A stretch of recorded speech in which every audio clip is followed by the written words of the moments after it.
Bonjour, je suis Romain Herreros, journaliste au service politique du HuffPost et je vais vous expliquer pourquoi, en dépit de la dédiabolisation, Marine Le Pen reste une candidate d'extrême droite.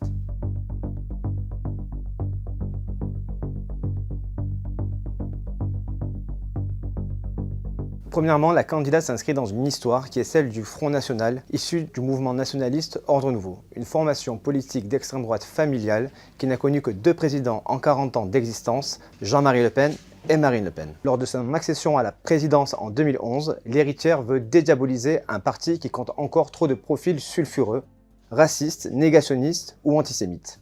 À chaque élection, la presse exhume des propos racistes tenus par les candidats RN, comme c'était encore le cas lors des dernières élections régionales. Si Marine Le Pen a adouci son image et fait le ménage dans son parti, celui-ci a toujours attiré des profils sulfureux venant des différents courants de l'extrême droite, du GUD à Génération Identitaire, 2 organisations de jeunesse aujourd'hui dissoutes.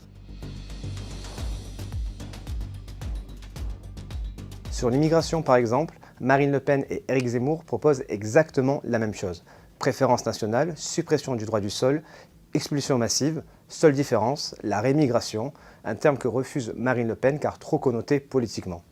Marine Le Pen entend aussi inscrire dans la Constitution une disposition visant à interdire l'installation d'un nombre d'étrangers qui serait de nature à modifier la composition et l'identité du peuple français, soit une allusion directe à la théorie raciste du grand remplacement, une expression qu'elle dit par ailleurs refuser. Le Monde a récemment démontré comment la réalisation des promesses de Marine Le Pen se ferait en contradiction avec plusieurs de nos principes fondateurs, dont l'égalité de tous en droit héritée de la Déclaration de 1789.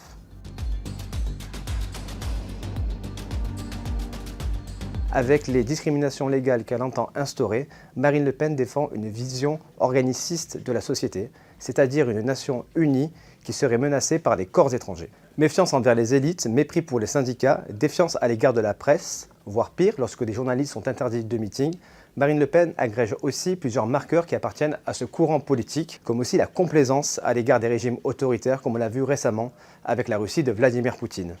Marine Le Pen a aussi souvent salué la victoire de dirigeants d'extrême droite à l'international, comme Bolsonaro au Brésil ou Salvini en Italie.